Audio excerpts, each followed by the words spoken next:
Assalomu alaykum barchaga. Bugun biz sizlar bilan padejlar mavzusini boshlaymiz. Va agarda sizda ham padejlar bilan muammo bo'ladigan bo'lsa, bu videolarni oxirigacha kuzating va batafsil yaxshilab o'rganib oling. Demak, rus tilida 6 ta padejimiz bor ekan. Bu imenительный падеж, кто, что savoliga javob bo'lar ekan. Savollarini nima uchun bilishimiz kerak? Chunki shu savollarga javob bergan holatda ishlatamiz. Ya'ni shu savolga javob bo'ladigan gaplarimizda padej qo'llanishi kerak bo'ladi. Buni yana batafsil ko'rib chiqamiz. Demak, imenительный падежimiz кто, что, родительный падежimiz кого, чего. Ba'zilar so'raydi, biz ham imenительный, родительный deb nomlarini aytilishini bilishimiz shartmi deb. Yo'q, nomini bilish shart emas, lekin qaysi joyda qo'llashni bilishimiz kerak. Shuning uchun savollarni хотя бы bilishimiz kerak. Дательный падежimiz кому, чему, винительный кого, что, творительный с кем, с чем, предложный о ком, о чем. Tarjima qiladigan bo'lsak, кто, что, кто kim, что nima, кого kimning, kimni deb savol beriladi, чего nimani, кому kimga, чему nimaga. Кого bo'ladigan bo'lsa, bu ham kimni, что nima, с кем kim bilan, с чем nima bilan. О ком kim haqida, о чем nima haqida. Demak, mana shu padejlardan qaysi birini o'rganamiz. Birinchi imenительный падежimiz o'rganilinmaydi. Nimaga o'rganilinmaydi? Chunki bunda hech qanaqa tusanish bo'lmaydi, ya'ni bunda o'zgarishlar bo'lmaydi. Shunchaki gap keladi. Unga hech qanaqa qo'shimcha qo'yilmaydi, chunki savolni o'zi ham kim, nima, ya'ni kimni, nimani, kimga degan savol emas. Shunchaki kim va nima degan savol. Va bu yerda otni o'zgarmagan shaklini qo'yib javob bersak bo'ladi. Например, это что? Bu nima? Например, aytamiz. Это ручка. Bu ruchka. Ruchkani demayapman, ruchkaga demayapman. Shuning uchun imenительный падежdagi tuslanishlar bo'lmaydi va u padejimizni biz o'rganmaymiz. Shunchaki кто, что degan savolga javob beradi deb aytib o'tamiz. Biz mana shu ikkinchi padejimizdan boshlaymiz, родительный падеж. Bu padejimizning nima farqi bor boshqa padejlardan va eng farq qiladigan joyi bu predloglari ko'proq bo'ladi, ya'ni qo'shimchalari, misol uchun около, возле va yana shunga o'xshash predloglari bor. Hozir bularni batafsil ko'rib chiqamiz. Demak, родительный падежdagi tuslanishlarni ko'ramiz. Kelinglar oldin ko'pchilik o'quvchilarim so'raydigan savolga javob aytib o'taman. Qaysi qo'shimchalarni oladi, ya'ni o'zimizdagi kelishliklar bilan solishtiradigan bo'lsak, qaysi qo'shimchalarni oladi degan savol bo'ladi ko'pchilik o'quvchilar. Endi men bu yerda maksimalni yaqin kelgan qo'shimchalarni berib o'tdim. Lekin shu yerda aytib o'tishim kerak, o'zbek tilidagi bilan qaysidir kelishlik bilan aniq birga bir teng keladigan padejimiz yo'q. Shuning uchun ham qaysi tilni o'rganayotgan bo'lsangiz ham faqatgina o'sha tilni o'zida berilgan qoidalar bo'yicha o'rganing. Chunki o'zbek tiliga solishtirib o'rganadigan bo'lsangiz, hamma joyi ham o'xshash bo'lmaydi. Shuning uchun tezroq chalkashib ketishingiz mumkin. Hozir bizda ning qo'shimchasini olayotgan padejimiz, demak, родительный падежni ko'rib chiqarganmiz. Demak, bu ning qo'shimchasini olyapti. Дательныйda ga qo'shimchasi bo'lyapti. Винительныйda e'tibor beringlar, ning bilan n farqi bor. Винительныйda n qo'shimchasini olyapti. Творительныйda esa bilan qo'shimchasini oladi. Предложныйda esa haqida degan qo'shimchani oladi. Endi mana shu sxemalarni o'zingizlarga yozib olinglar, chunki boshqa padejlarni o'tganda ham mana shularga asoslanib o'tamiz. Keyingi ko'rib chiqadiganimiz bu rodlar bo'yicha o'zgarish, ya'ni birinchi bo'lib mana родительный падежni boshlaymiz va har bitta biz birinchi mavzuda o'tgan oddiy mana tuslanmagan shakldagi murskoy, женский, средний roddagi so'zlarni biz hozir родительный падежga o'zgartirib ko'ramiz. Va shu yerda diqqat bilan tinglaymiz. Qaranglar, mana родительный падежda ham mana brat, dom, учитель, muzey hamma so'zlarimiz murskoy rodda keladi. Murskoy rodligini qanday aniqladik? Oxiri undosh bilan tugayotgan, oxiri yumshatish belgisi bilan, oxiri ye bilan tugayotgan harflarimiz bo'ldi. Menga qulay bo'ladi agarda men qaysidir qo'shimchasini olib turib, oldiga qo'yib tuslasam, shu padejga aytish qulayroq bo'ladi. Misol uchun, o'qila degani yonida deb tarjima qilinadi. Bu qo'shimchalarni hozir yana batafsil tushuntirib beraman. Misol uchun okolo bilan bratni birlashtiradigan bo'lsam, men avtomatik tarzda mana shu okolodan keyingi qo'yayotgan bratni o'zgartirishim kerak bo'ladi. O'zgartirganda ham родительный падежni o'zgartirishim kerak bo'ladi. Okolo brata bo'ladi. Demak, qoida shundan iboratki, oxiri bizda tugaydigan bo'lsa, undosh bilan biz a qo'shimchasini qo'yamiz. Brata bo'ladi. Bunda qanaqa aytamiz? Bu ham undosh bilan tugagan. Okolo doma bo'ladi. Endi keyingi qo'shimchamiz yumshatish belgisi bilan tugagan bo'lsa, uni olib tashlaymizda ya qo'yamiz. Okolo uchitelya bo'ladi.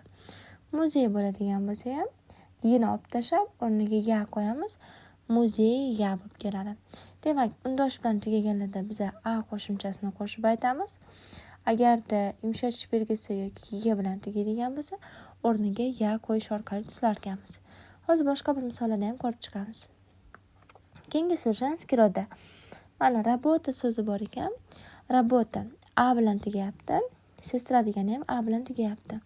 Bularda qanaqa bo'ladi? Okolo работы deb aytamiz. A o'rniga i qo'yib aytamiz. Sestra bo'ladigan bo'lsa, sestry bo'ladi. Dеревня ya bilan tugagani sabab o'rniga i qo'yiladi. Площадь bo'lsa, bu yerda ham i qo'yib aytamiz. Yana shu holatimiz bor. Oldindan bu haqda aytib o'tganman. K, G, H, J, Sh, Ch va Sh harflari keladigan bo'lsa, qachon kelsa bular? Bular A'dan oldingi turgan harf bo'lsa, ya'ni mana shu A'dan oldin turgan harf, mana shu A'dan oldin turgan harf bu yerda hozir T harfi bo'lyapti. Bu A'dan oldin turgan harfimiz R harfi bo'lyapti. Agar shulardan birortasi bo'lsa, misol uchun, misol tariqasida yozaman. Девочка bo'ladigan bo'lsa, e'tibor beringlar, mana девочка bo'ldi va oxiri A harfi, undan oldingisi K bo'lyapti. Shuning uchun bu holatda biza o'zi i'ga o'zgartirishimiz kerak edi, lekin i'ga emas, bizda i harfiga o'zgartiriladi. Okolo девочки bo'ladi. Qachonki A'dan oldin turgan harfimiz, ya'ni mana shu harfimiz shulardan birortasi bo'lsa, ya'ni ikkita harfdan birortasi bo'lsa, bulardan keyin i harfini talaffuz qilishimiz noto'g'ri bo'lib qoladi. Talaffuzga ham to'g'ri kelmaydi. Shuning uchun ham i'ning o'rniga biz i'ni qo'yib aytishimiz kerak bo'ladi. Bu istisno holatlardan bittasi. Ya'ni qoidaga bo'ysunmaydigan holat. Keyingisi okolo bo'ladigan bo'lsa, mana poleni ye bilan tugaganini yesini olib tashlaymiz va ya qo'yamiz. Pola. Zerkalo bo'ladigan bo'lsa, a qo'yiladi. Uni a ga o'zgartiramiz. Mya bilan tugaydigan bo'lsa, yeni qo'shimchasi qo'yiladi. Myasini olib tashlaymiz. Ime bo'ladigan bo'lsa ham imeni bo'ladi. Ya'ni shunaqangi tarzda tuzlaymiz. Yeni yaga, o'ni aga, myani esa yeni qo'shimchasiga tuzlab aytamiz. Endi исключение holatlari bor, yana istisno degani, исключение degani bu papa, mushina, dedushka, dядя. O'zi bu so'zlarimiz murskoy rod haqida gap ketayotganini bildiradi. Papa degani ota, mushina bo'ladigan bo'lsa erkak, dedushka bo'ladigan bo'lsa doda va dядя bo'ladigan bo'lsa tog'a deb tarjima qilinadi. Endi bularni hozir biza tuzlashimiz bo'yicha murskoy rodda tuzlaymiz desak, murskoy rodda oxiri a bilan tugaganlar yo'q. Undosh bilan tugaydi, yumshatish belgisi bilan va ye bilan tugaydi. Va bu otlarimiz, ya'ni bu gaplarimiz bizada oxiri a, ya bilan tugagan sabab женский rodga o'xshayapti. Shuning uchun ham biz shunchaki женский roddagidek tuzlab qo'yaveramiz. Papy bo'ladi. Mushины. Так. Дедушки и дяди bo'lib keladi. Так, ya bilan tugagani uchun i ga o'zgartirdim. Dedushka deganda a dan oldin k harfi bo'lgani uchun, 7 ta harfning ichida bo'lgani uchun dedushki deb aytdim. Bu yerda mushiny bo'lyapti, chunki oxiri shunchaki a bilan tugayapti. A dan oldingi harf 7 ta harflarga kirmaydi. Shuning uchun ham papy mushiny bo'ladi. Ya'ni bu istisno holatlarni ham eslab qolishlarini so'rayman. Chunki tuzlaganda bularni faqat женский rodga o'xshatib tuzlaymiz. Lekin gaplarni o'zi, ya'ni so'zlarni o'zi bizada murskoy rodda bo'ladi. Misol uchun, men adam demoqchi bo'lsam, moya papa deb ayta olmayman. Женский rodda moyadir dek, lekin moy papa bo'ladi. Ya'ni moy dedushka deb aytamiz. Вот. Ya'ni tuslaganda faqatgina tuslanishi женский rodga o'xshash bo'ladi. Keyingisi predloglarni ko'rib chiqamiz. Predloglar bilan gaplarni tuzib ko'ramiz. Misol uchun, okolo bilan birinchisini aytib ko'rdik boya ham. Okolo bo'ladigan bo'lsa, работani tuslab ko'ramiz. Возле, misol uchun, vokzal qo'yib ko'ramiz. Hozir men shunchaki yozaman, sizlar bilan birgalikda uni padejga tuslab ko'ramiz. U, например, учитель. Va tarjimasini ham aytib o'taman. От работа. Так, работani yozdim menimcha. Так, от, например, дом deylik. Из магазин. С стадион, например. Дальше для подруга. Bu tuslanmagan holati. Без интернет. После занятия. И вне, например, здания. Kelaylar endi buni padej bo'yicha tuslab ko'ramiz. Qanaqa tuslaymiz? Okolo keldi. Eslab qolinglar. Padejni qachon qo'llaymiz? Qachonki padejni o'ziga tegishli predlogga kelsa. Predlogsiz ham kelishi mumkinmi? Ha, predlogsiz keladigan holatni ham ko'rib chiqamiz. Ya'ni predlog kelmasdan padej qo'llanadigan holatlar ham bor. Lekin siz padejlarning yaxshilab farqini bilish uchun oldin ularni har bittasiga tegishli bo'lgan mana shu predloglarni, ya'ni qo'shimchalarni bilib olishingiz kerak. Ya'ni okolodan keyin boshqa padej kelmaydi. Faqat родительный padej keladi. Shuning uchun ham okolo predlogi родительный padejga tegishli ekanligini, возле родительный padejga tegishli ekanligini yod olishimiz kerak bo'ladi. Demak, bu yerda qaraymiz, okolo bo'ladigan bo'lsa, работani tuslaymiz. A bilan tugayapti, работай. Возле vokzal undosh bilan tugayapti, murskoy rodda vokzala. Okolo degani yaqinida, возле yonida u bo'ladigan bo'lsa, da qo'shimchasini beradi. Misol uchun, o'qituvchi da deb aytish uchun учитель yumshatish belgisidan tugayapti, u учителя deymiz. Uydan demoqchi bo'lsak, bu dan qo'shimchasi. Domni undosh bilan tugagani uchun a qo'yib tuslaymiz. U at doma bo'ladi. Endi iz degani ham dan ma'nosida keladi. Biror narsani ichidan bo'ladigan bo'lsa, biror joyni ichidan. Magazin undosh bilan tugayotgani uchun magazina deb aytamiz. Endi stadion so'zi. Stadiondan demoqchi bo'lsak, qachon iz, qachon s ishlatilish holatlarini yana batafsil tushuntirib beraman. Hozir shu yerda faqatgina dan ma'nosida keladi deb eslab qolishlarini so'rayman. S bilan stadion kelyapti.